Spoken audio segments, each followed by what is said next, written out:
and welcome to the Casual Cinecast, powered by Cinelinx. My name is Chris. My name is Justin. And my name is Mike. Usually, we like to start off every episode talking about what is on our minds and what we've been up to, what we've been watching over the past week. But today, we have two major reviews for Creed 2 and The Ballad of Buster Scruggs. So we're going to just go straight into the reviews. So each review will contain a spoiler-free section. Before moving into spoilers, all of this will be time-stamped, so don't worry. Check the show notes if you're confused or want to, skip over the movie you haven't seen or skip the spoilers, whatever. Yeah. Couldn't be easier. It's self-explanatory. And also, don't forget that each month we review a film from the Criterion Collection. Make sure you go check out The Blob from last month, and then look forward to Tokyo Story, which is this month's episode. Yeah. And in order to pick those Criterion films, we do listener polls, so make sure to follow us on Facebook, Twitter, and Instagram at Casual Cinecast. You can also send us your questions you want us to answer about the films we're reviewing each week. You can also send those to casualcinemedia at gmail.com. And as always, please don't forget to go onto iTunes if you like the show. Give us a 5-star review. Tell us what you like. Tell us what you don't like. We can, make the show better. And then also don't forget to subscribe on whatever podcast platform you listen to podcasts on. And tell a friend. Just thought I'd throw that out there. Yeah. Try something new. Always tell a in friend. the lineup. Yeah. Okay, so are we ready to move into our first review for Creed 2? You know it. All right, let's do it. If we don't do what we love, then we wouldn't exist.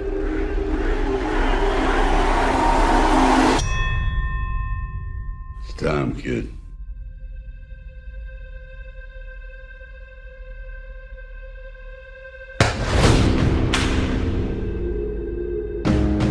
It's like nothing really matters to him right now, including me. You gotta think real hard about this. You got people that need you now. I'm taking the fight. Victor Drago, son of Ivan Drago, who infamously killed Apollo Creed, appeared today to issue a challenge to Adonis Creed. Don't do this. I ain't got a choice. That's the same thing your father said, and he died right here in my hands. Dun, dun, dun, dun, dun, dun, dun, dun. I don't know if that was in there briefly. Yeah, it was. It's been in all of them, I think, but I like how they don't overuse it in the Creed franchise. Mm-hmm. Yeah. So, Creed 2, directed by Stephen Caple Jr., starring Michael B. Jordan, Sylvester Stallone, and Tessa Thompson. The IMDb synopsis says, under the tutelage of Rocky Balboa, lightweight, heavyweight... God damn it. That's weird. Okay. Under the tutelage of Rocky Balboa... I was laughing. Son of a bitch. Light heavyweight, which is a weird thing to think about. I know, that's what threw me off. Under the tutelage of Rocky Balboa, light heavyweight contender Adonis Creed faces off against Victor Drago, son of Ivan Drago. We'll see if those make it in there. I bet only one will.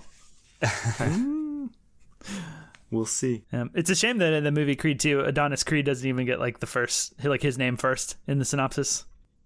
Oh, look at that. Yeah, that's true. Rocky still gets it. I bet you that was a rocky set to be on. I somehow doubt it. Yeah, no, I doubt it as well. I want to give a little bit of background on my experience with boxing, and that is to say that when I was in 7th or 8th grade, there was a bunch of us hanging out at somebody's house, like 3 or 4 kids, and someone brought out some boxing gloves, and so I thought, and suggested that we should box.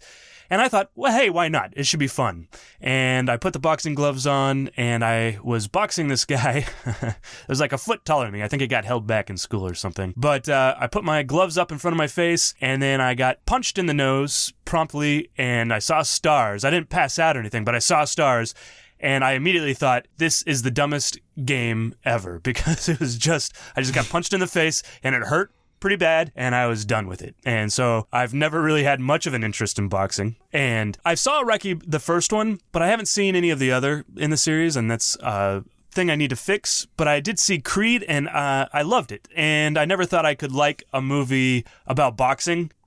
Who recommended that you watch Creed, by the way? Well, that was you, Mike.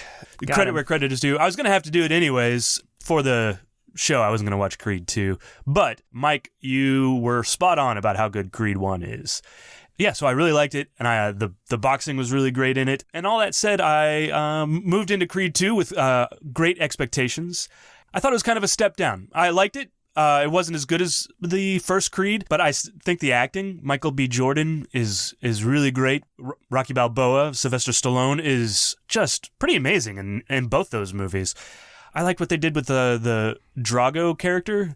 I think they gave him a little bit more to do than I was expecting. Yeah, in Rocky 4, he's pretty much like a cyborg man. Yeah, it's kind of what I heard. Right. I watched some clips on YouTube about it too, and they kind of saw that. Yeah, Like very little personality. Yeah, Or absolutely. any emotions. Right. Yeah, so I enjoyed that they got more character depth in this one, and then I think ultimately this is a good follow-up. It doesn't quite meet the same standard of the first one, but I think that this is a fun movie and worth your time. So yeah, those are my thoughts. Boxing bad, Creed good. I love that. I should have just done that. Yeah, I should Man have just of said that from the simple beginning. tastes. Yeah.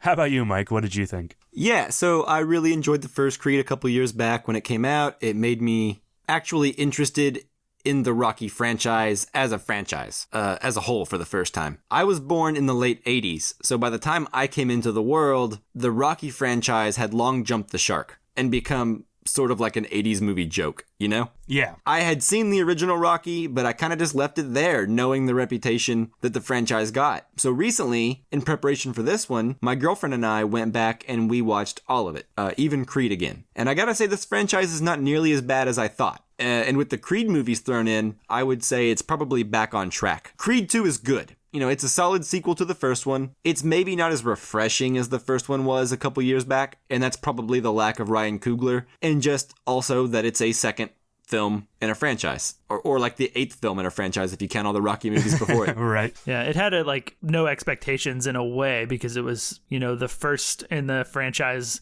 in a while, plus dealing with an entirely different character, like where Rocky wasn't the center of the story.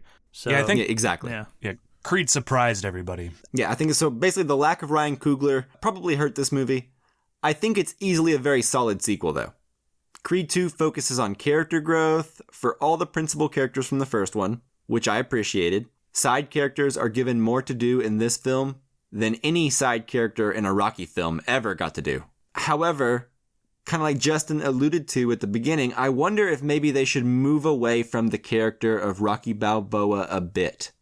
However, that said, I also don't want that because their relationship and their dynamic is part of what I like so much about these spin-offs. Anyway, this movie is a strong example of the franchise. This template has stood the test of time, and there have been some good ones and some bad ones, and ultimately this is just like Rocky 2 in my opinion. It's pointless because the first one already exists and is good, but it's still very good and enjoyable if you just want continuations of the same characters. Pretty positive so far.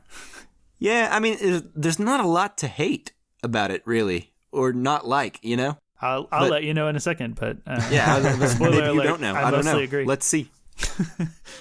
Yeah, so I'll go, and like Chris, I had not seen the first Creed prior to getting ready to go see Creed 2.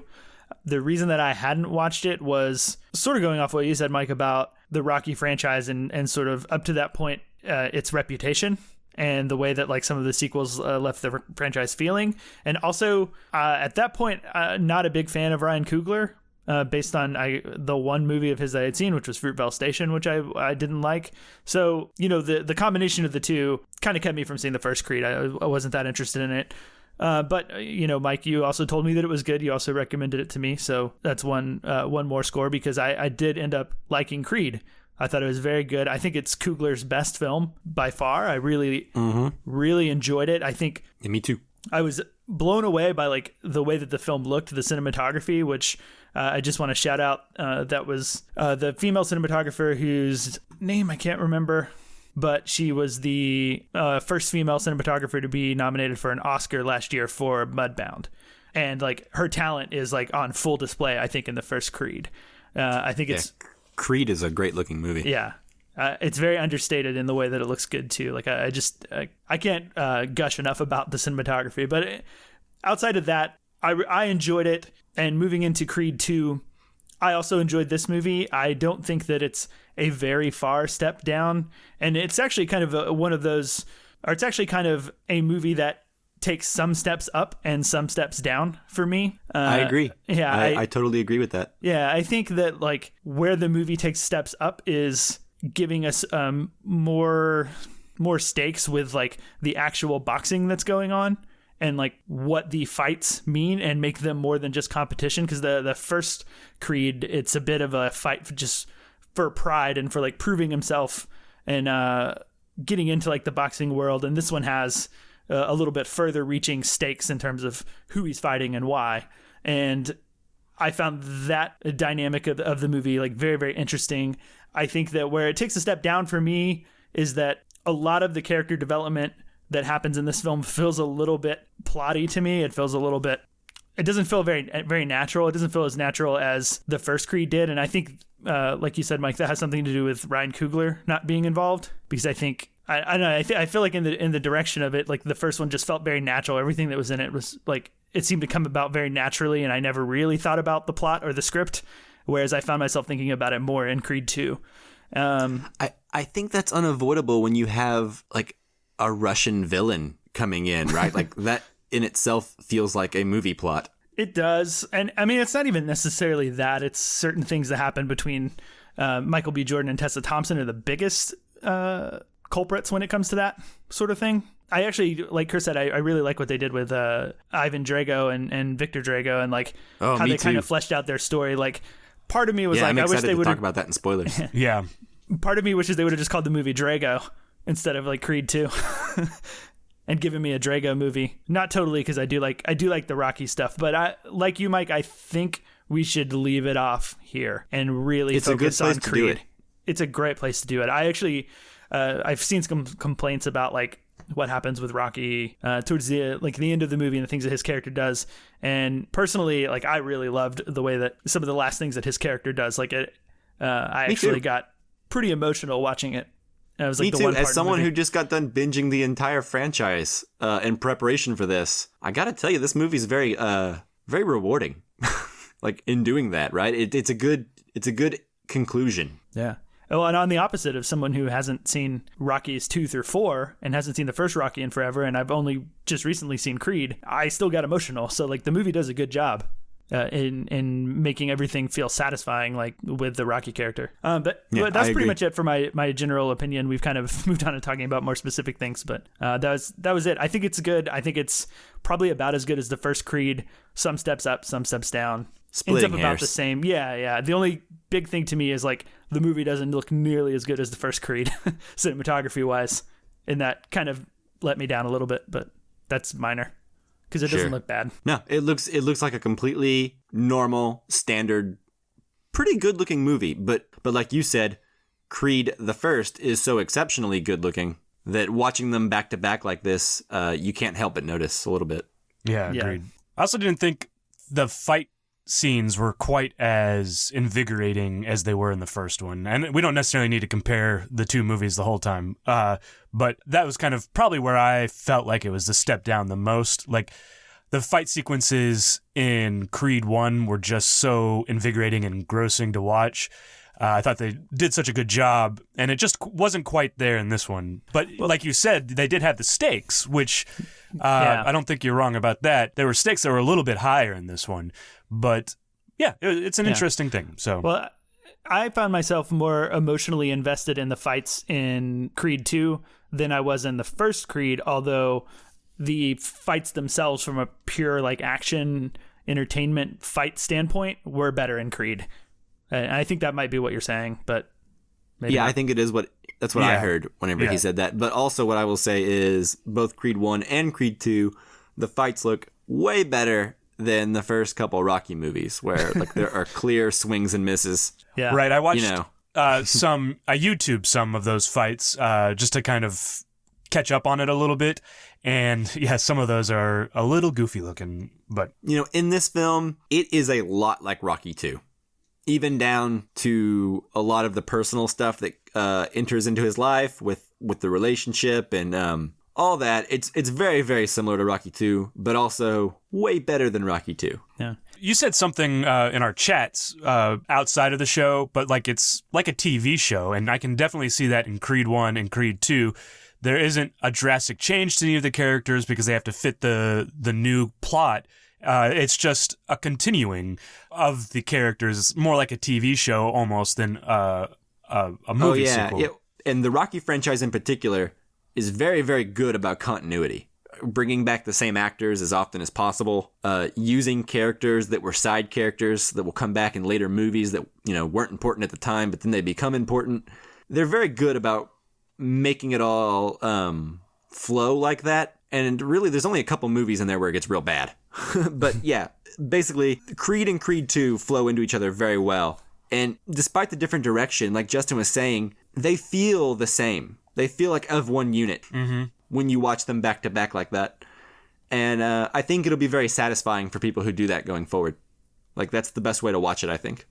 Sweet. Does anybody have anything else for non-spoilers? I think Tessa Thompson's really great here. Yeah, Tessa Thompson, I think, is a really great actress. I think I've said that before on this podcast, but she continues to impress me. Even watching Creed 1, she didn't have a lot to do. But yeah, she gets more to do here, for sure. But even then, she's invested, and she really makes something special out of that role with not a lot to do. And then here, we're rewarded for it because she gets to expound upon it a little bit more, and we get to see more of her character grow in this one. And I really like her. In fact, she's in the first one so little that 2 years later, I had forgotten completely that her character has a hearing disorder, right? And if I had not watched Creed again, I would have forgotten completely about that. Yeah.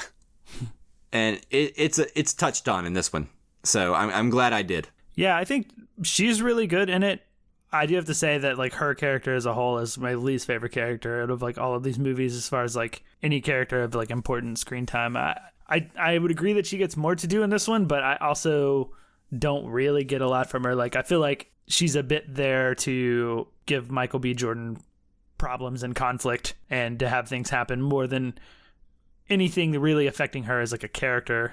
I had that feeling. Like I felt like most of the things that she does other than how they affect Michael B. Jordan are pretty inconsequential for her. Sure, but the alternative to that would be she would be another Adrian. So I appreciate that they are treating her better in this franchise and giving her more to do than her literally only existing to serve the main character, So that's ultimately what she's there to do. You're right, from a script plot perspective, right?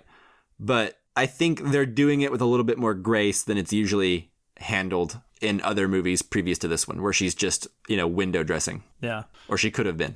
Yeah. So a step forward, but maybe not quite far enough. Exactly. Yeah, it's better, but I agree with you in the sense that, like, when it comes down to it, we're not here to see Tessa Thompson sing. Yeah, and it's more subtle at the very least. I'll say I'll agree with that. That's all for me. I'm ready to move into spoilers so we can talk more. Absolutely. Let's spoil this. Let's go. All right. No, I guess Rosebud is just a piece in a jigsaw puzzle. I'll tell you what. You know them cigarettes you got up there? I'll tell you all about it. And here we go. Okay, so I will kick it off and kind of touch on a little bit of what we mentioned earlier with the Ivan Drago, Victor Drago storyline. So what I really appreciated about this one was they gave them personalities. They're not just these robotic, boring villains. Tessa Thompson gets something to do. The villains get something to do. Everyone in the script gets something to do. They all get an arc, and I really appreciate that. Yeah. The whole plot of this son never knowing his mother because she abandoned, or his father because he lost, is really quite tragic. And to see what that does to him through the course of the movie, and also how that affects Ivan, seeing his son go through this is, I don't know, I liked all of that quite a bit. Yeah, I agree. I think that they're in that last fight sequence or the last boxing match, I was invested in both of them, and I didn't really want either one. I didn't want him to lose. Yeah, I didn't want either one to lose. And then that opens it up for this heart-wrenching moment when Ivan throws in the towel. And that was really moving because... And how hard that must have been for him. Yeah, I thought that was really great and really well done. And because you like both of them and you don't want them to throw in the towel, you're like, is there a way that this can be a tie? Can we both walk away winners here? Right. Can he keep his honor? Yeah. And it's just, I thought that was really moving and really well done. And without that character development of Ivan and what's his son's name? Victor. Yeah, you don't get that payoff, and it's really a great payoff. Yeah, I found it a little bit hard to connect with Ivan because of the way that he was in like Rocky 2, right? Where he's just he's not Rocky 4? Rocky 4, sorry. Yeah. Where he was just kind of I think we talked about earlier, like a little bit cyborg man and didn't really have any feelings and did all these things like very coldly and was just like a bad dude. So it's like it's hard to make the journey from like that to where he is in this film. But even given that, I agree that it was like very moving, everything that happened with that last fight and happened with him. But like his son, Victor, I was completely on board with and like attached to and interested in what he was doing. There's a lot of moments where because he doesn't have a lot of dialogue. He doesn't necessarily talk a lot in the film, but there's a lot of moments where he's just looking at his family or his mom or his dad or like looking off to them next to the ring. And it's like, it's really moving and really emotional. And there's like a whole lot in that performance, I think. Oh, I agree. And there's a line that Rocky has in the movie to Adonis. And he says that like, he's like warning him to not fight the guy. He's like, this kid was raised in hate. That performance, I believe it, man. Like it seethes like rage, you know? He just looks like a monster. He's so scary. Like I He's remember terrifying. The first time you see like him in the ring with Adonis Creed, you're like, oh my gosh, this guy is a fucking tank. Right. How do you hurt this? Yeah, exactly. Just like his father, you know, it's like they found an equally impressive specimen of Dolph Lundgren. Like this crazy European huge man. Who can also act. Yeah, as it turns out. I believe that this is his first role as well. Like he's more of a bodybuilder than an actor. So he did a really good job, or the direction that the director gave him was really good. But yeah, you're right. He's good in this. Yeah, Florian Montaño is my guess at pronouncing it. Well done. I know he's listening. Good job, sir. So I do want to say that now that we're in spoilers, I appreciated the baby stuff. I liked how Adonis feels uncomfortable around the baby, but the relationship, how he has to kind of build it. I like how also the baby turned out to be deaf. I think that's interesting. In movies, babies always turn out to be perfect, you know? And they didn't have to make it deaf. That's just something they added in there to create drama, but I also kind of appreciate it because, you know, life's not always perfect. Yeah, and I appreciate that they don't dwell on it too much for the rest of the movie. We'll see if they make a Creed 3, but like... They will. Yeah. But I felt like they brought it up. It was a thing, but there's no issues between like Michael B. Jordan and Tessa Thompson about it, right? Like they don't fight about it. They just deal with it. Yeah. They just go like, this is our baby and we're going to treat it just like if it was not deaf. And yeah, that was actually the same. I like how Rocky was like, are you going to love this kid? I thought that was a really touching moment as well between Rocky and Michael B. Jordan.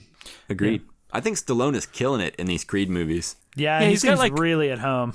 Yeah, and he's got like a wisdom about him that I wouldn't really expect coming from Sylvester Stallone, but like he seems really wise, like somebody that you could genuinely learn a lot from, you know, by just listening to him. And I'm sure you can in real life too, but like maybe it just comes with age, but there's like this air about him that, yeah, when Michael B. Jordan doesn't have Rocky Balboa in his corner, I'm a lot more worried for Michael B. Jordan, right? Yeah.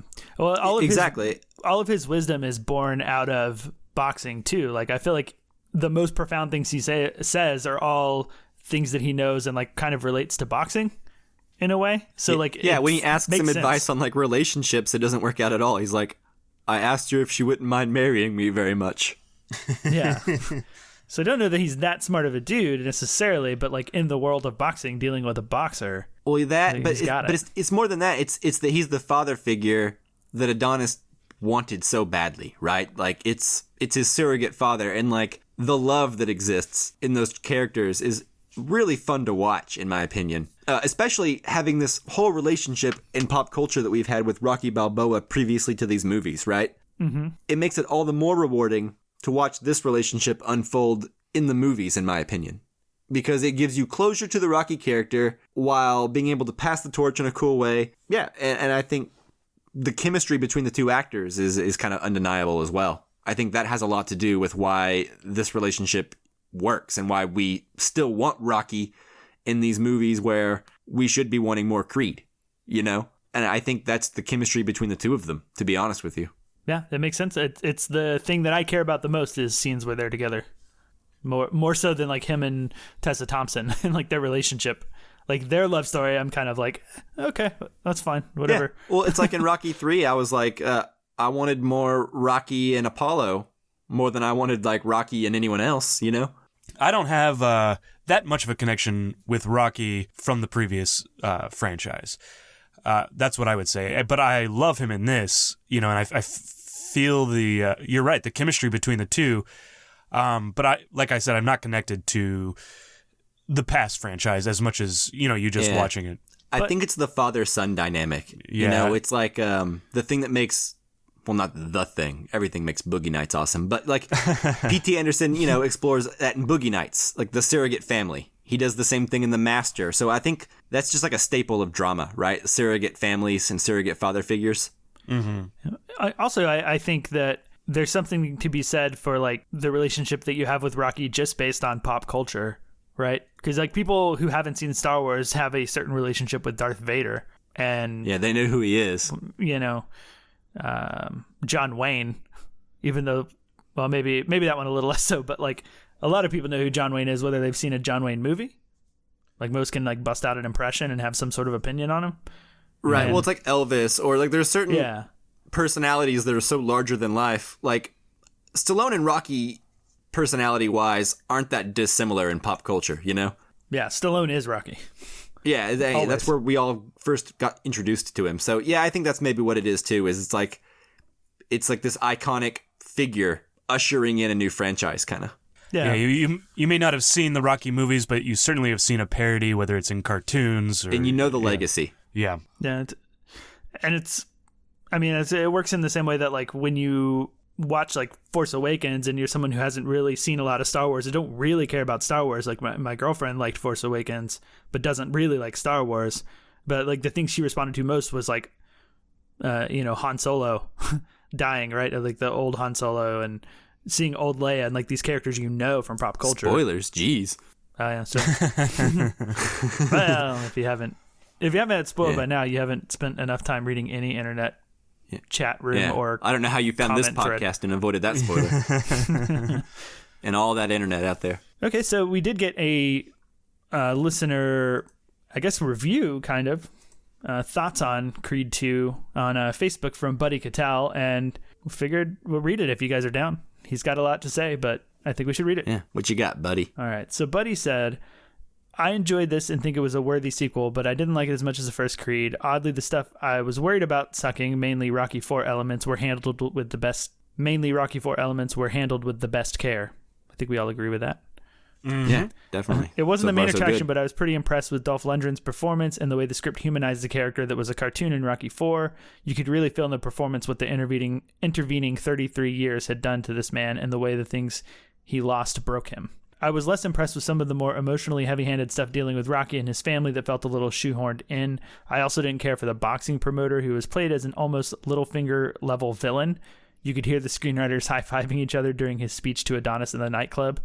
We actually haven't talked about that guy, but I kind of agree with what he's saying there. Like, that guy's like, he was like the worst guy in the movie, and he's so, like, very little in there. You know, like not in there enough to be important. Yeah, a little mustache twirly. I wonder if he'll be a recurring character throughout the franchise. Yeah, it reminds me in terms of like screen time is the I guess I wasn't totally sure. Is he Apollo Creed's other son, the trainer at the gym who becomes Adonis's trainer briefly in this one? He was the son of the trainer of Apollo. Oh, okay. Like Apollo's trainer. Oh, okay. Kid. That makes sense. But he kind of had that same amount of screen time, so maybe the next one, like that character, will come back to be like a lot. Well, that's what I'm saying. Like, this franchise is usually really good about remembering minor characters and bringing characters back that you thought were just nobodies, you know? Mm-hmm. Yeah. Like Rocky Balboa introduces characters from the first Rocky that weren't mentioned since the first Rocky, you know? And that's 5 movies later. So I would not be surprised if we get more of this boxing promoter dude, but I totally agree with Buddy that he is a little mustache twirly. Yeah. Okay, and then to wrap up what Buddy said, he said, that said, this is still definitely one of the stronger movies in the franchise, coming in below the original Rocky, Creed, and Rocky Balboa, but above the rest. I'm not sure where they could take the series from here, and honestly, I'm okay with leaving these characters where they are. Their journeys feel pretty complete. Everybody should quit while they're ahead with the knowledge that they took a dumb-sounding spin-off idea and came out with one great movie and a solid sequel. What do you guys think about that? Like, do you feel like they should hang it up now, or? I mean, they probably should. But I don't know if they will. I agree with him in the sense also, and something he mentioned earlier, the Rocky stuff at the end where Rocky goes to meet his son, it did feel a little heavy-handed, but that said, it also worked on me. Oh, it worked on me hard. And I like how it's also the same kid, or the same kid, he's not a kid anymore, the same guy who played his son in Rocky Balboa in 2006 came back for this like one scene. Oh, that's what I'm saying, man. Continuity. Believe it's pronounced continuity. Oh, excuse me. Just kidding. There's something to be said about stopping while you're ahead, but as long as it's making money, there's going to be new ones, right? Hopefully it doesn't get driven into the ground, right?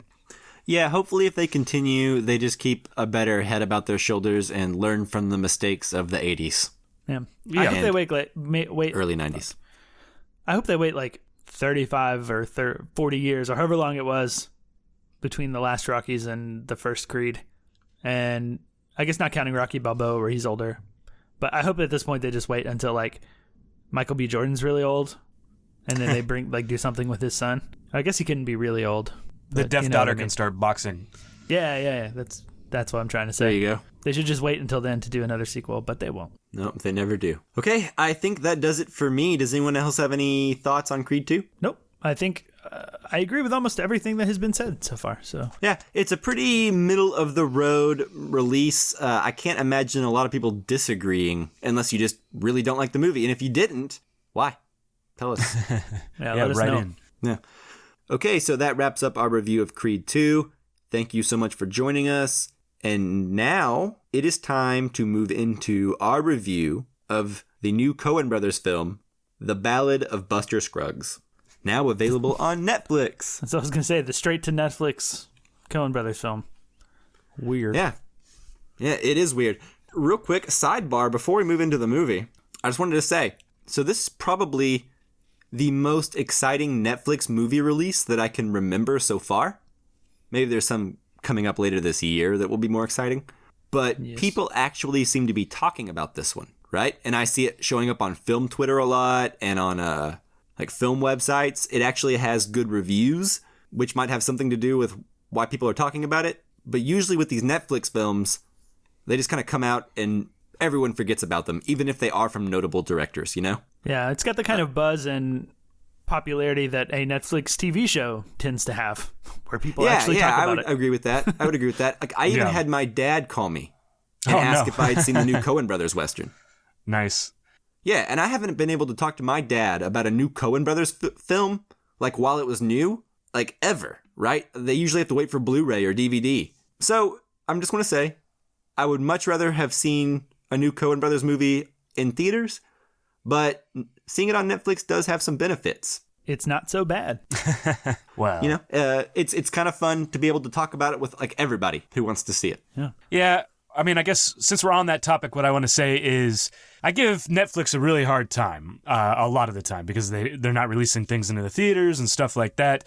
But I do believe that without Netflix, we would have never gotten this film. So I think it's kind of a double-edged sword. So thumbs up, Netflix, on this one.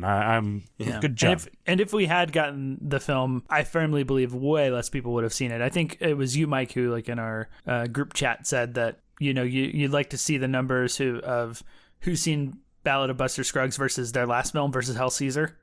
I bet way more people have seen Buster Scruggs. Like versus Hail Caesar, Inside Llewyn Davis, and whatever they released before Inside Llewyn Davis put together. I would be willing to bet more people have already seen Buster Scruggs in 2 weeks than their entire theatrical runs of the last 3 Coen Brothers movies. Combined or individually? Combined. Yeah. That's what I would have said too. I think it was True Grit the one before. Well, maybe not True Grit. True Grit's a pretty big movie, but definitely more than Hail Caesar and Inside Llewyn Davis. Yeah, absolutely. Together. So, just before we moved into the review, I just wanted to say that I've enjoyed the buzz and the conversation around the movie. It's not often you get that with Netflix movies. Like, practically never, you know. Hopefully Roma does that later this year, and going forward, if Netflix keeps making movies, hopefully we get more releases like this, you know? Yeah. That people are talking about. Yeah, we're looking forward to that Martin Scorsese film. The Irishman is going to be coming out on Netflix. Yeah, that'll at some be point. a fun That'll time, be I interesting. Yeah, we're turning a new page, folks. Times they are a changing. Yeah, sometimes I feel like all my griping about Netflix is simply me being used to a way of things being done and not liking change. Like, so basically, I'm that old man griping about how things used to be done. So I feel kind of weird about that. I think the entire internet is that old man griping about the way that things used to be. That's true. A lot of times. That's true. All right, looking at you, most popular Oscar category, and everyone that complained it out of existence. Which is most people. Yeah, but not seems me. like. I was fucking for it. You're the one guy. I wanted it. Okay, yeah, moving on. All right, so are we ready to move into our review proper of The Ballad of Buster Scruggs? Properly ready. Properly All right, induced. let's do it.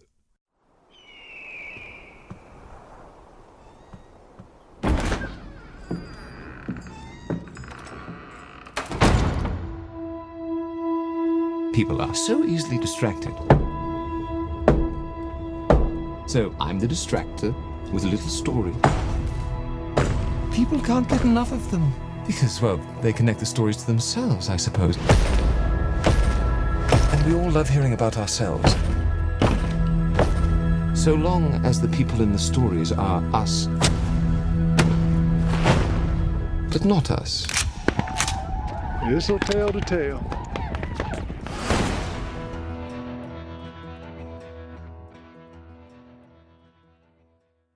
The Ballad of Buster Scruggs, directed by the Coen Brothers, starring Tim Blake Nelson, James Franco, Liam Neeson, Tom Waits, Zoe Kazan, and more. Lots more. Many more. The IMDb synopsis says, an anthology film comprised of 6 stories, each dealing with a different aspect of life in the Old West. Man, I'm surprised they didn't try to fit every actor's name from like each story into like that synopsis based on I agree. past IMDb synopses.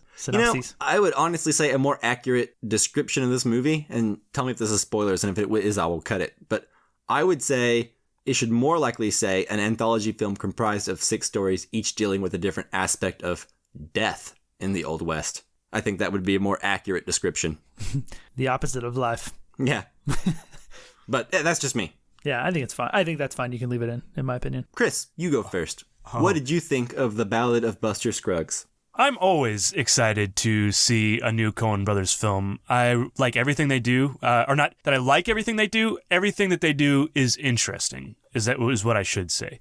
I may not love it, but it is interesting and different from most other movies, and in that way, it is adding a value to my life as opposed to watching some movies that are usually just paint by the numbers, right? So I'm always excited to see a new Coen Brothers film. And as far as this film, I'm not always excited about anthology films.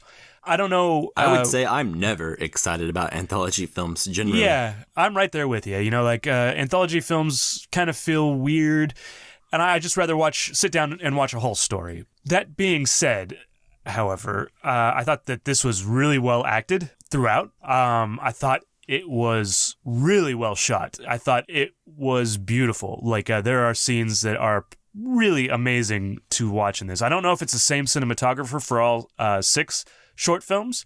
It is. I would say some are more successful and better looking than others, for sure. Yeah, agreed. Yeah. But I think for the most part, I thought they all were really interesting to watch and looked great. And then the other thing I found about it was they were all engrossing. Like, so none of them really overstayed their welcome.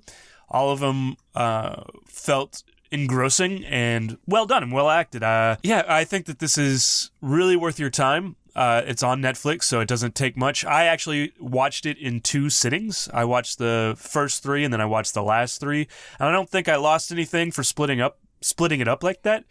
But I really enjoyed it. Mike, what did you think? So, yeah, The Ballad of Buster Scruggs is a movie I was looking forward to because, like you, I enjoy the Coen Brothers. I actually really love the Coen Brothers. And I know you guys probably know that, or at least I know Justin does for sure. I do.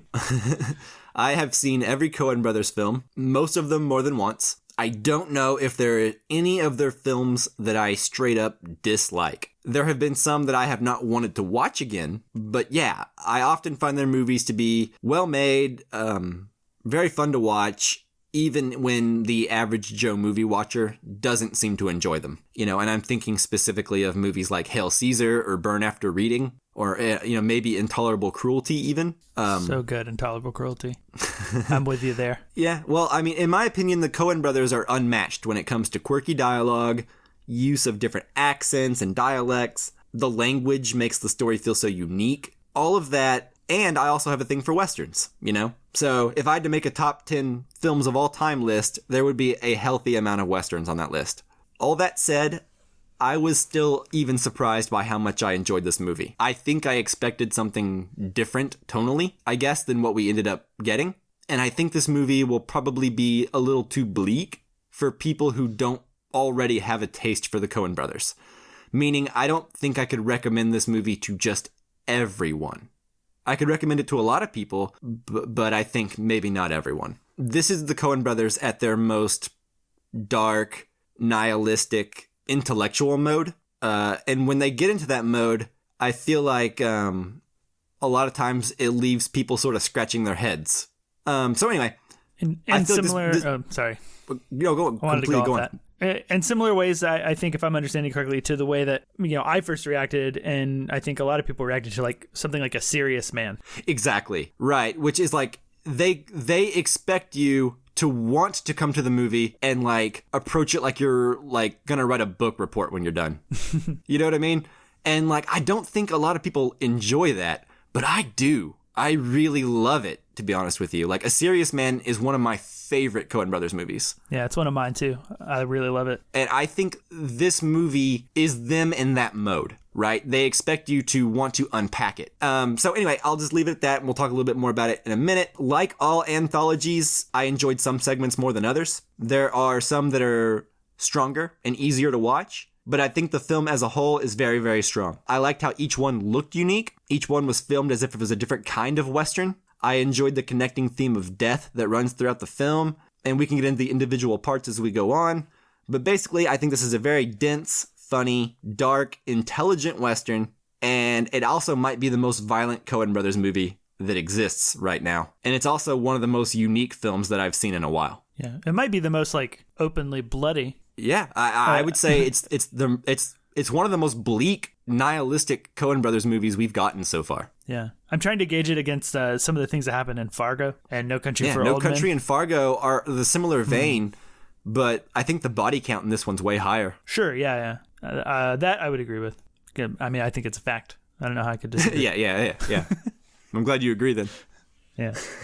Okay, so Justin, what did you think of The Ballad of Buster Scruggs? Okay, so I'll kind of repeat a little bit of what you guys said as far as how I felt about the Coen Brothers. I've always really liked the Coen Brothers, even before I knew who they were. I've liked films of theirs prior to knowing who the Coen Brothers were, films like Fargo and The Big Lebowski. Yeah, and like you, Mike, I've seen almost all of you've seen all of the Coen Brothers movies. I've seen almost all of them because I haven't yet seen Hail Caesar. But I've seen every other one of them. The thing that has been consistent about every film when I was watching them and when I finished watching them was that I've always walked away liking the film. And some of their films, as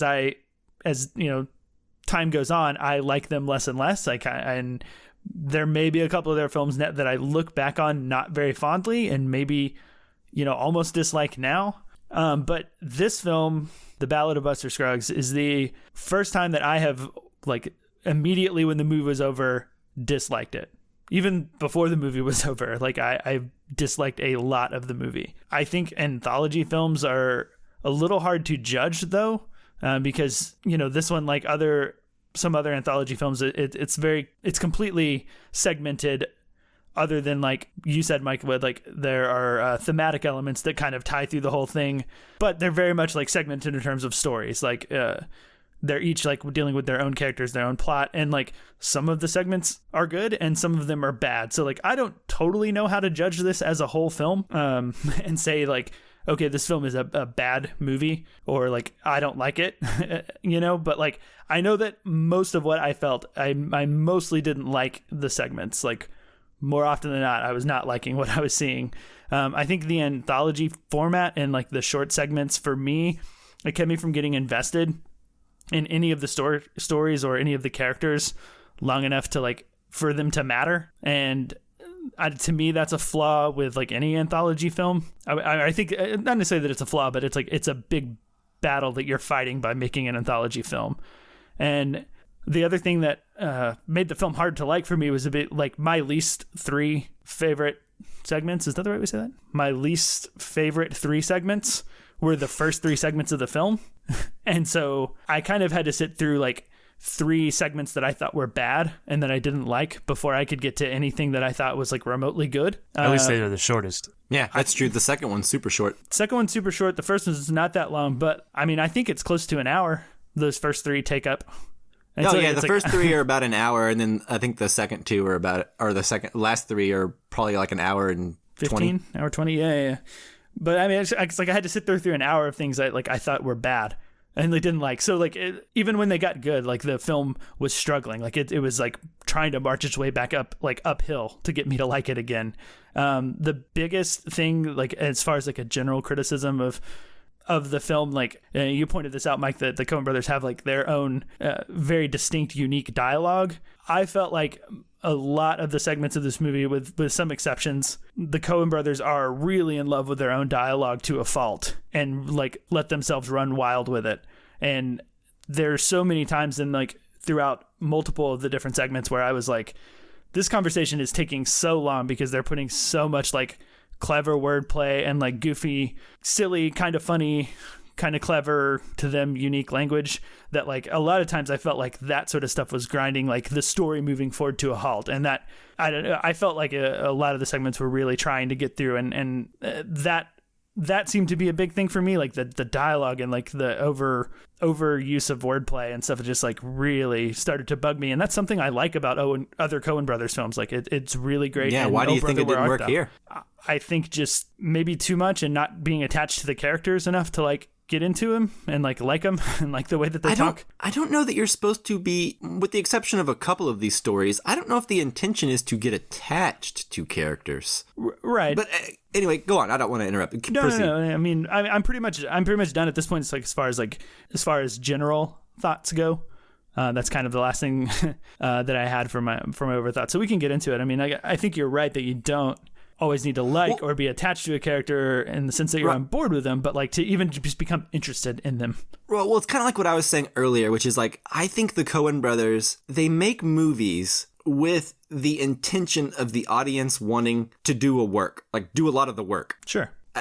And I don't know that that's necessarily a successful movie makes, right? Right. But if you like that kind of thing, there's so much to unpack and it's so rewarding. So like even the stories that are too short, like the James Franco plot, emotionally, I'm not invested at all in any of that, right? Right. But I think the connecting tissue in these movies would be death. The mystery of death, how it is looming around every corner in this terrible frontier world. It could come at any time. It can be cruel and unforgiving. And the true nature of death can never truly be known.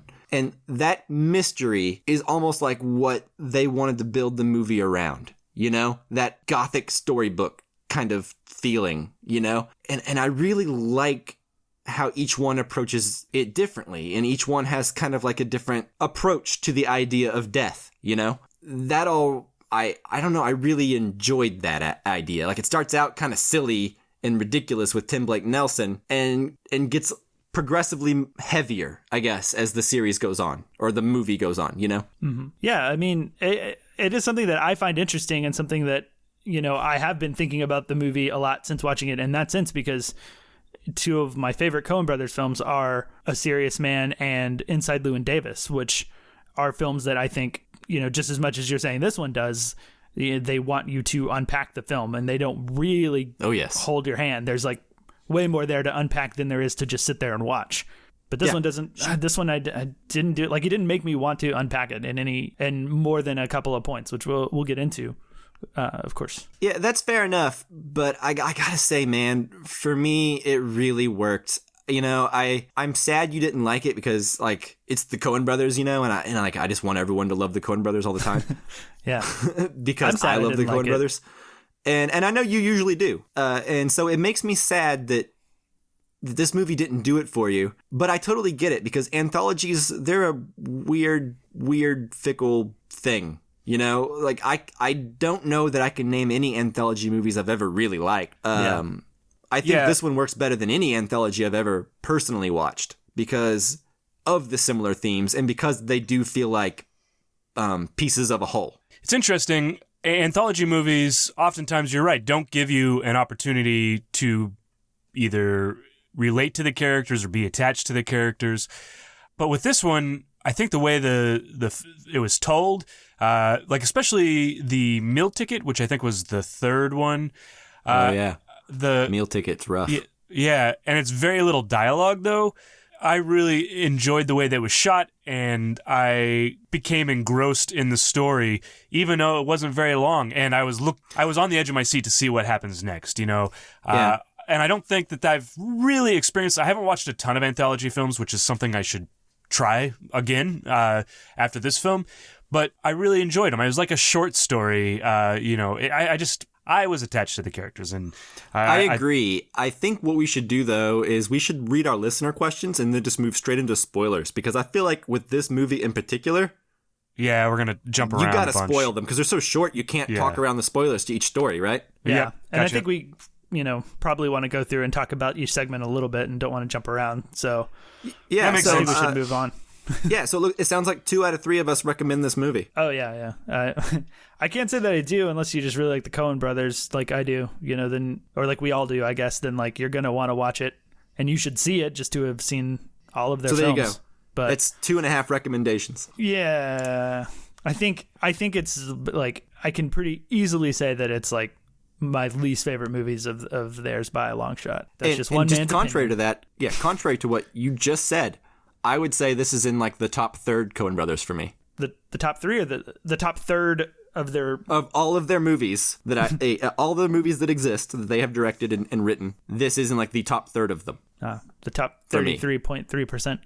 Yeah, exactly. Like I think this is a very strong entry, but that also it's recency bias. So, you know, next year it could slide down, but point is it's very high up there for me. And I think it's very good. Sweet. Chris, did you have anything you wanted to add? Agreed. I like it. And I was surprised by how much I liked it being an anthology series or movie. So, yep. Okay, so before we go into spoilers, we wanted to go over a question that we got on Twitter from @IMDbJourney, who are the IMDb Journey podcast. And it's not really a question, but they said, this is a pretty obvious question, but rank the 6 stories. So I think we should rank them, starting with Chris. Same order we did before. All right, yeah. So the way I would rank these is my number 1 would be The Gal Who Rattled. My number 2 is Meal Ticket. My number 3 is All Gold Canyon. My number 4 is The Ballad of Buster Scruggs.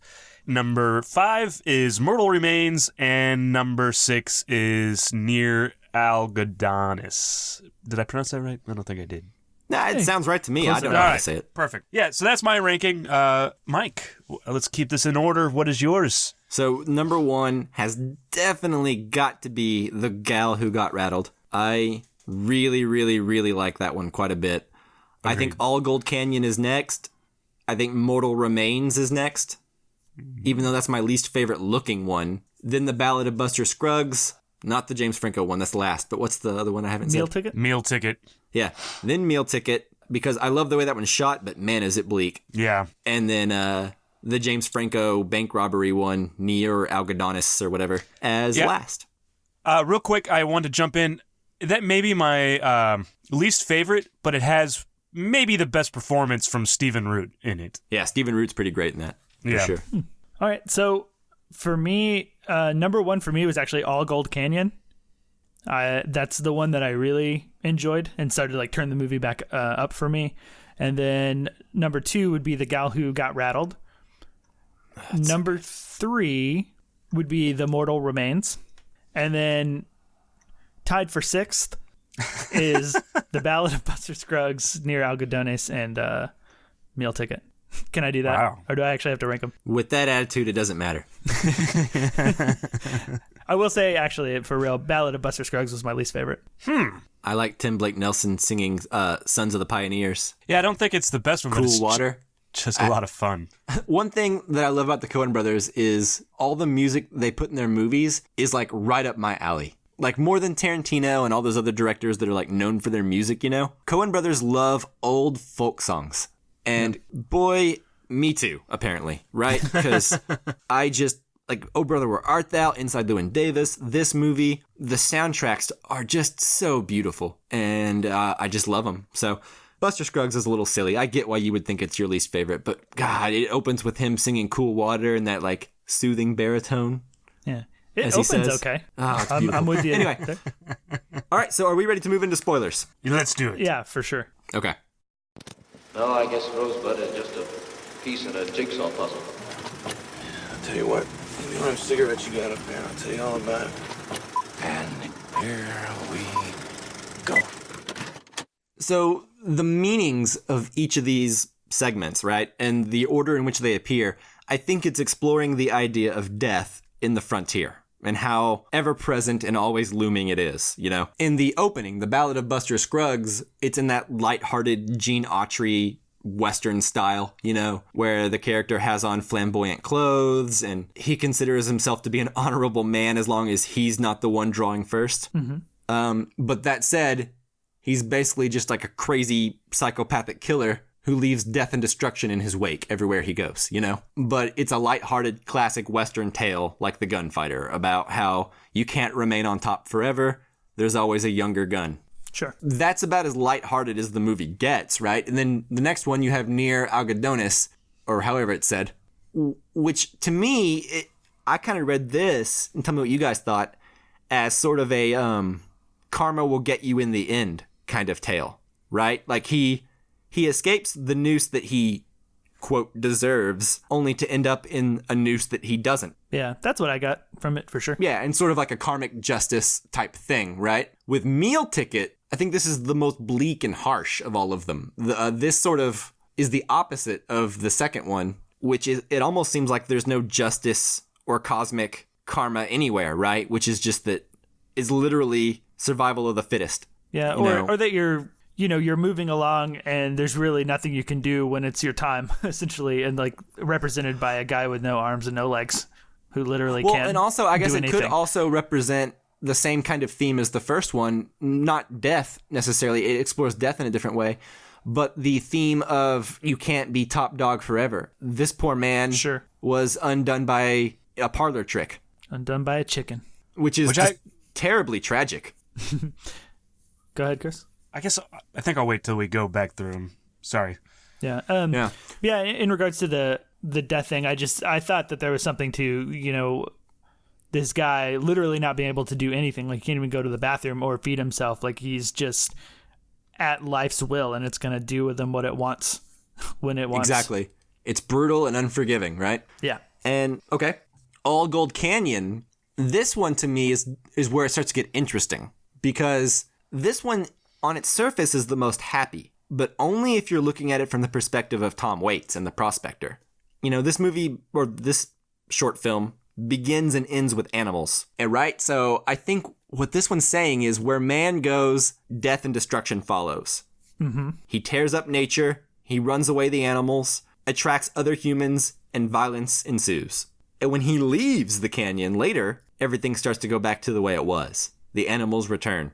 Harmony starts to, return. So in man's pursuit of greed and ugliness, he ruins all natural beauty, Yeah, I mean, I kind of viewed it as a overall viewpoint of like mankind on Earth, like as mankind as a whole, from like beginning of mankind to whenever the end is going to be, is that like people will show up, drive away nature. Ultimately, they will destroy themselves or move on or whatever.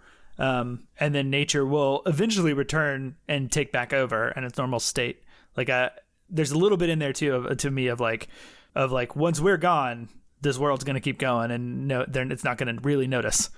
Yeah, we're not as significant as we think. Yeah. I agree. All of that's in All Gold Canyon. I think it's a beautiful short film. I think The Gal Who Got Rattled, though, that's my favorite. And I think this one is death is brought on by fear and uncertainty. Panic and ignorance of the world is kind of what drives us on. This is this girl who can't do anything for herself. She can't make any decisions for herself. And ultimately that is her downfall, right? She follows the instructions she was given to a T. And because she's unable to think for herself, what happens. And it's just that this is ultimately very tragic, I think. Yeah, we're in spoilers. She dies. Yeah, she does. She does. And then with The Mortal Remains, at least what I took from this one is it doesn't matter what kind of life you lead. We're all going to the same place. Yeah, like with the clearly like overly religious woman.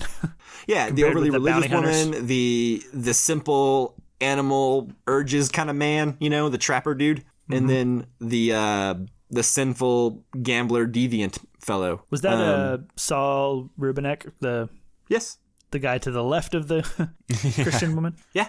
Yeah. We're all going there, and there's no stopping it because the guy won't stop. Yeah, and it could all be so sudden and cruel when it happens. And they stop for no one. Yeah, I mean, I think that I agree with all of those readings. I think we get into it when we get to The Gal Who Got Rattled specifically, but that's the one where I don't know that I disagree with you, but like I felt it the least strong, I guess, like the theme. Yeah, The Gal Who Got Rattled feels a little bit like the outlier, but it also feels like the strongest overall narrative. Like it could be the one easily made into a movie.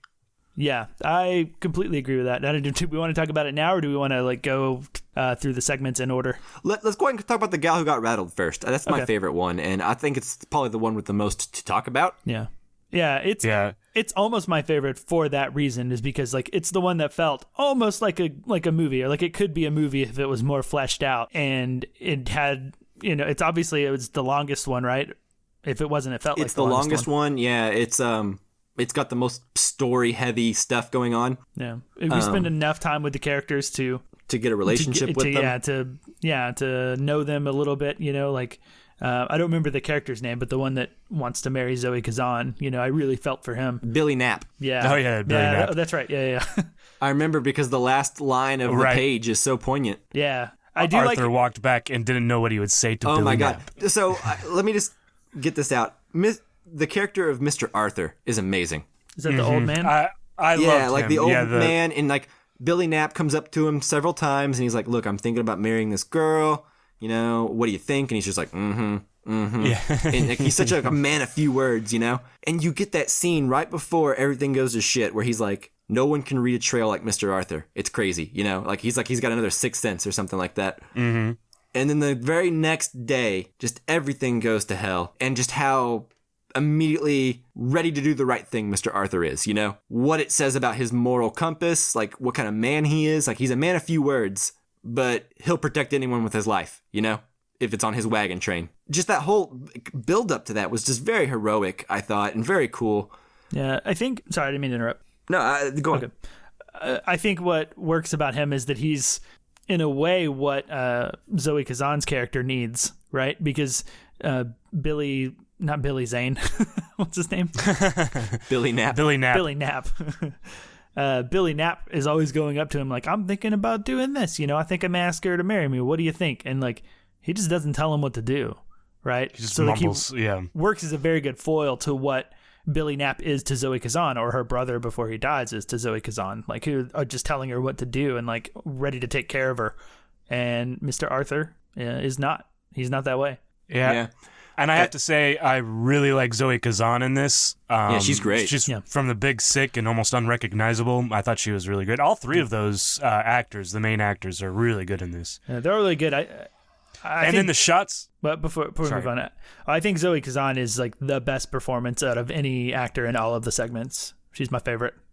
I agree. The actor who played Billy Knapp, though, was also really good. I've never seen him before, but he's got a presence about him. Yeah, he's got a likability without having to do anything likable. A genuineness, yeah. I love the whole build up to the way that comes out, and he gives her the gun and he's like, look, we can't have that, all the stuff they're going to do to you. So whenever things go terrible, shoot yourself in the head. And man, I had forgotten completely about that. And whenever Mr. Arthur goes down and then he shoots the Indian in that really cool way, and he gets back up, I just wasn't even thinking about it until I saw the dog barking. Yeah. Right. And it's just so tragic because she did everything she was supposed to. Yeah.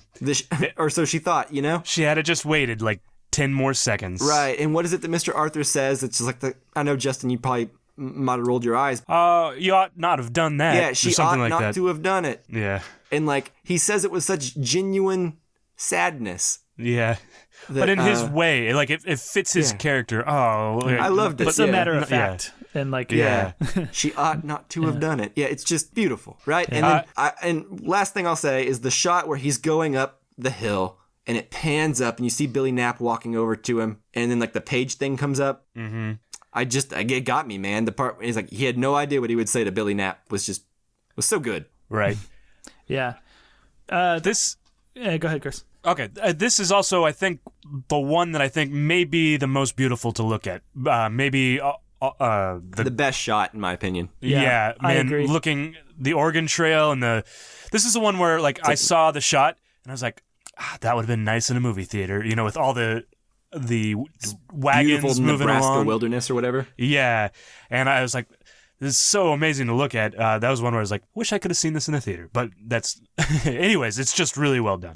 Yeah, it's the one that felt most like a movie for more reasons than just the sheer length. Yeah, too. For that reason as well. I think that's where all the budget went. Yeah, maybe I think so. All of the rest of them feel on par for the most part with when I was going to a bunch of film festivals and sitting in short film blocks, the really good short films that were in there that obviously had money. That's how all of the other segments felt to me in terms of the way that they looked, which isn't a slight. There's some really good looking short films, but they just don't quite attain that level of looking like a movie. This is definitely their first digitally shot movie, and I think it shows. But most of the time it didn't bother me. I think the Tim Blake Nelson one, it looks a lot like those old-timey westerns that it's trying to imitate. The same with the James Franco one. And same with Meal Ticket. I think Meal Ticket looks great as well. I think the only one that really, truly looks bad in some places is All Gold Canyon, and that's because I had a bunch of CGI animals. And then Mortal Remains. But also I feel like Mortal Remains is supposed to look kind of like a play or something, right? It's supposed to look kind of hokey and weird because of what it is. Yeah, it reminded me.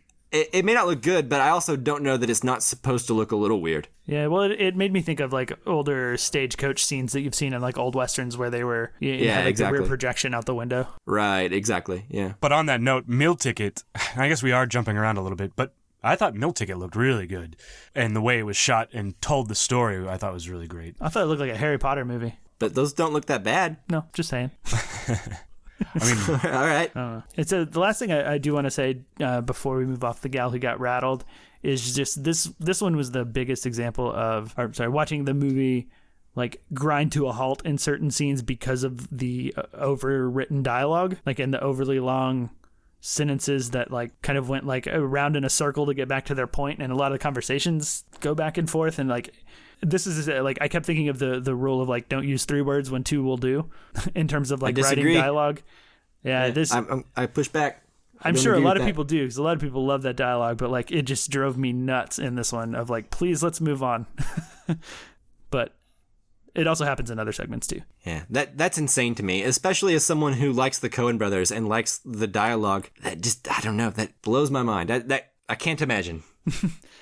At a certain point, it's the same trick over and over again. But it's not necessarily, it's not like a genuine trick. They're still talking about things and telling the story. It's still advancing the plot. I kind of think it akin to a dance. You can walk straight to the door, but there's something fancy about dancing to the door, and you don't always want to dance to the door. It's not always appropriate to do that, right?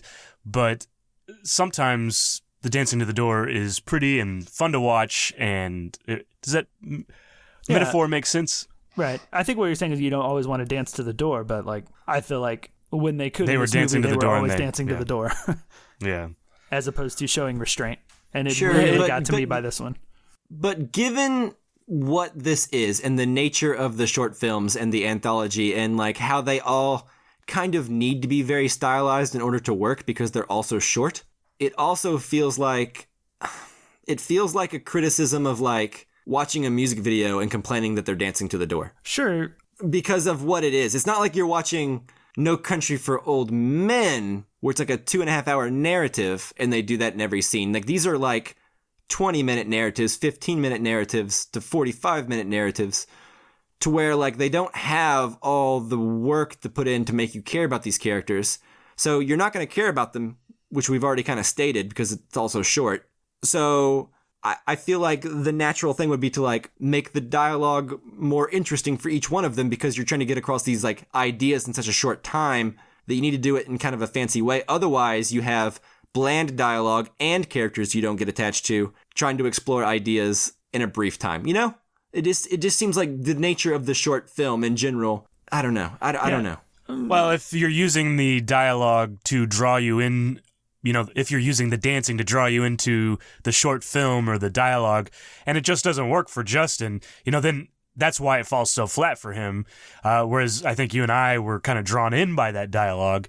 And I could see how, if that's not interesting or if it falls flat for you, why you wouldn't like this. And that makes perfect sense. Yeah, you know? and I think it wouldn't be as bad for me if this wasn't like the fourth film of an anthology. You know what I mean? Like, if it was just a short film and I had just watched this, you know, I don't think it would have worn me down as much. You know what I mean? Like, outside of like the context of the rest of the film, it's probably not that bad in this as like an individual short. So maybe this is just the point in like the overall movie where I really started to feel it. Should have split it up over 2 nights. Yeah, maybe so. Yeah. So I just did want to say, like, talking about the Ballad of Buster Scruggs, like the reason that it didn't work for me. About the first segment or the movie as a whole? Oh, I'm sorry. Yeah, you're right. The first segment. Yeah, the first segment, not the whole movie. The reason that segment didn't work for me is that, like, I felt like the quote that I use a lot in regards to comedy is from Roger Ebert, and he says that if a person's wearing a funny hat and they know their hat's funny, then that's not funny. A person who's wearing a hat who doesn't realize they're wearing a funny hat is funny. And to me, like, the whole section of this movie, other than when he's just singing in the beginning, or this whole segment, other than when he's singing in the beginning, breaks that rule. And that's like why I couldn't get into it at all. Did you guys feel that at all? Did you feel like it was like winking too much at the camera, or did it just work for you guys? It worked for me, and I also feel like that quote doesn't apply here. Respectfully so. Like, I feel like this is no different than like a normal comedy, whereas like that quote's applying to like Dr. Strangelove whenever like the actor thought he was being in a serious movie, right? Whereas like Tim Blake Nelson was aware he was in like an over the top in this right. one. Well, that's what I mean. But nobody, well, to me, how that works is Tim Blake Nelson is aware that he's in an over-the-top comedy. His character's in an over-the-top comedy, but everybody else that was in the film or felt like they were in reality, right? So here's this over-the-top guy, and how he meshes and how they mesh together is where the comedy comes from, I believe. I got the everything, and it was just like, look how goofy and silly this movie is, and how or this segment is, and like, isn't that funny? And I don't know, it just felt like too self-aware. Well, I mean, it is self-aware, but at the same time, it's setting it up, right? Like, he starts out and he has the wanted poster, and he's been labeled a misanthrope, and he's like, I resent that word. I'm not a misanthrope. I don't hate my fellow man, even when they like are surly and loud and cheat at poker. I just figure that's sort of the human material, you know? Like, that's setting up the rest of the movie. That is the Coen brothers in their most meta right there. That's a criticism that gets railed against them a lot for the violence in their movies and the bleak way they view their characters. I think that's the Coen brothers talking to us, and I think what this is, it's setting up the bleakness but introducing it in such a lighthearted way, because in about 2 segments it's about to hit you with some heavy murder, right? So Tim Blake Nelson singing and dancing his way, murdering across the country, but even then it's still making a point, and we're still supposed to view him as a monster, regardless of this ridiculous demeanor he's got, you know?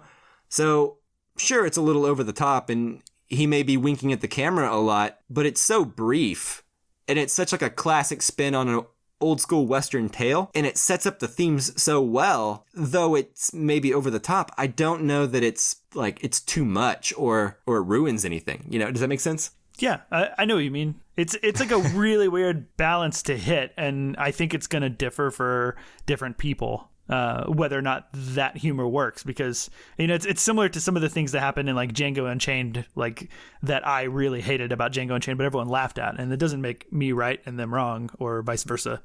You know, it's humor subjective. Mike, you talked about All Gold Canon earlier and said that it wasn't very good looking, and maybe the CG animals weren't.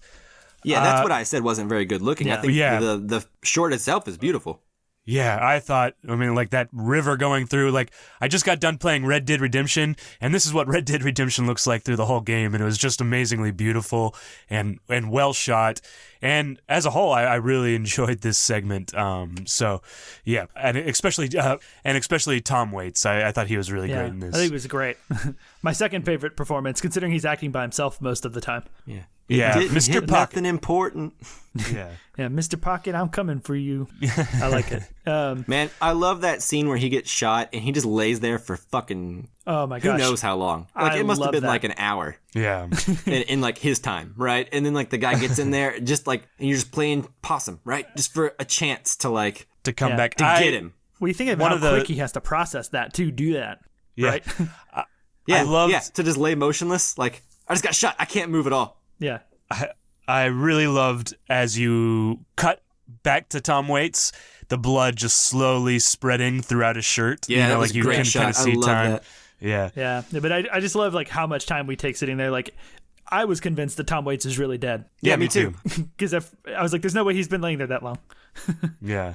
The blood spreading on his shirt, it reminded me of that shot in No Country for Old Men whenever Anton Chigurh puts the gum wrapper on the counter, and we just watch the gum wrapper like unfold itself. Right. Like, for some reason, like the shot of the blood just spreading all across the back of Tom Waits' torso. Yeah. In that shot reminded me a lot of that. Like, we hold on something so much longer than we need to. Right. The time they take, it just builds. Yeah, the time they take with that hold, from the second like you see like a shadow on the wall and you realize what's going on, like they take so much time with the rest of that scene to just like, it's like they do in that scene with No Country where they're in the gas station. They let the candy wrapper unfold. They let the shadow go around. Like they let the tension build so tight and like so long. I really love it. And at that point in the movie, we've lost Tom Waits' point of view. Yeah, you know what I mean. So like we don't really know what's going on. We're with this new murderer guy. And we think this is where the story's going to go because we've already been introduced to all manner of terrible stuff in the first 3 segments, right? Mm-hmm. So you believe it's happening. And so, I don't know, I think that's why this one's so effective is because like it just gives you that wham bam of positivity at the end.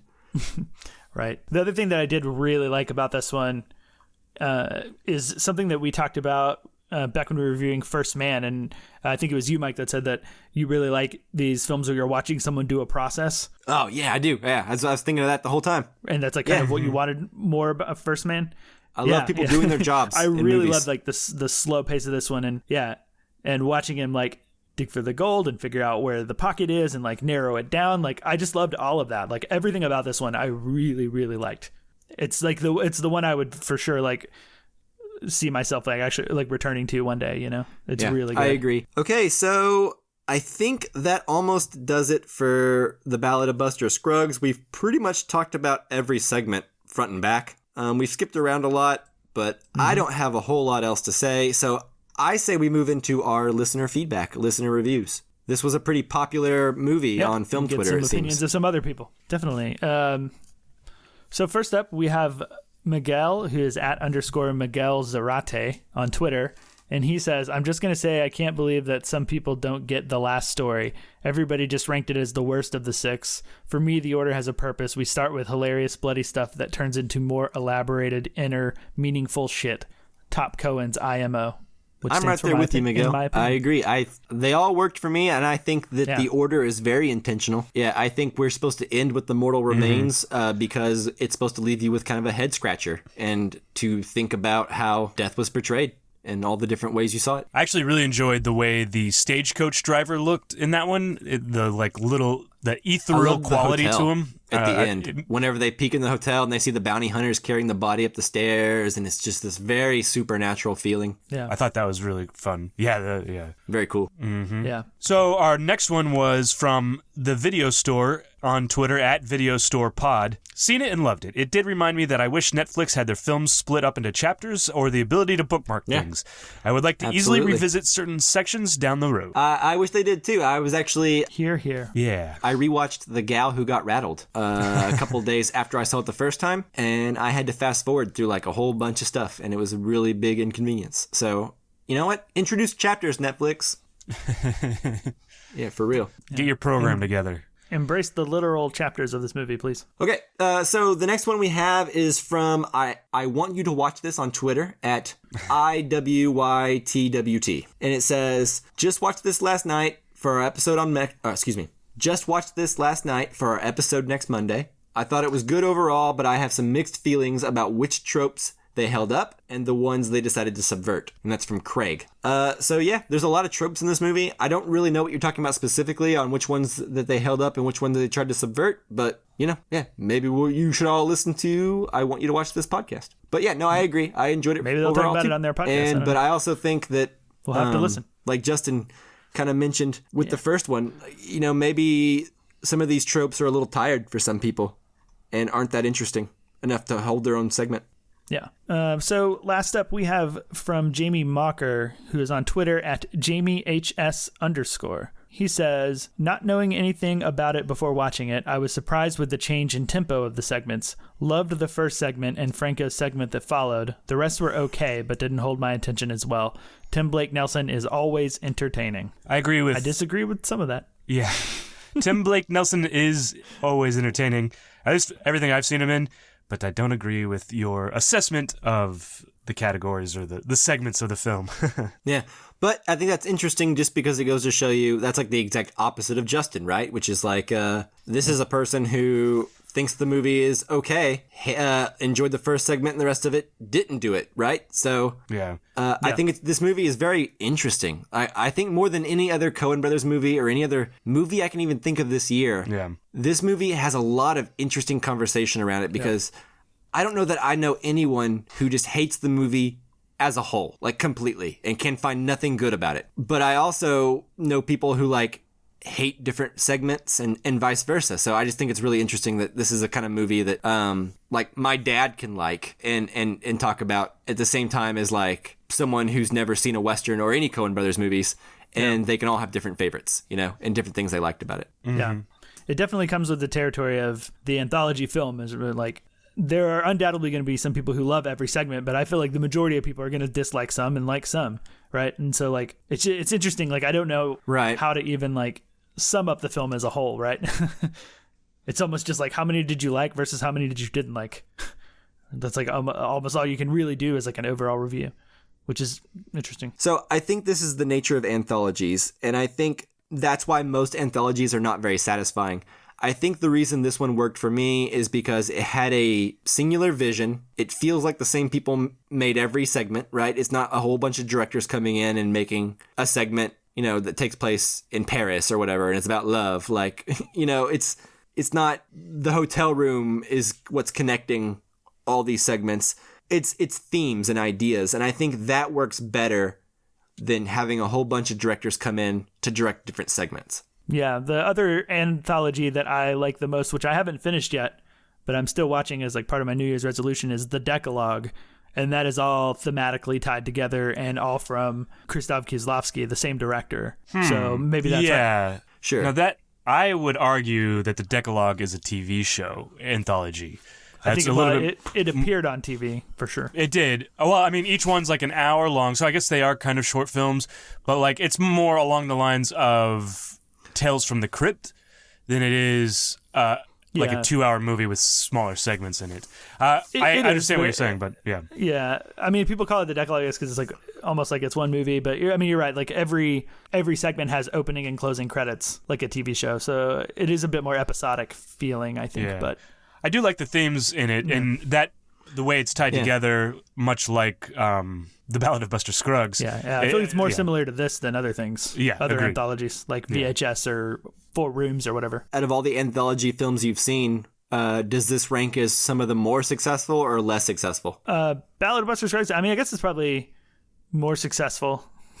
He said it. He likes the movie. Yay! Print it. Yeah, we got him. No, but in all nature, it sounds like anthologies are just a tough egg to crack, right? Like, it seems like a lot of the complaints, not even just Justin's complaints that I've seen are a lot of people just don't like spending 20 minutes with a character and moving on. It's startling. Yeah, it's like I can't get into Black Mirror either.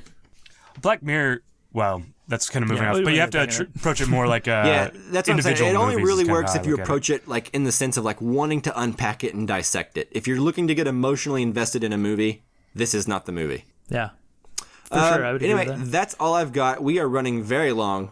Yeah, I think we should end it. I think this should be the it for that conversation. All in all, I want to wrap it up real quick and say right now I think The Ballad of Buster Scruggs, I don't know that it is going to be on my top 10 of the year, but it might be. I really, really, really like it. I hope Netflix continues to make more movies like this with directors getting to try stuff they couldn't normally try in theaters. More of this, Netflix, is what I'm saying. Cool. Agreed. Interesting things is always good, even if it doesn't succeed. Which this one does. Yeah. All right, so that does it for the episode, right? I believe so. That's it. All right, join us next week. We will be putting out a Casually Criterion episode on Tokyo Story. Yeah. Yay. All right. And if you want to send us any questions to talk about on Tokyo Story, send those on Facebook, Twitter, and Instagram at casualcinecast or to casualcinemedia@gmail.com. Thanks so much for listening, guys, and we will see you next time. Bye. Bye-bye. Also, thanks, Jake Wagner Russell. Although I guess he made our intro and outro music. Yeah. Yay! All right. Thanks, man. Peace.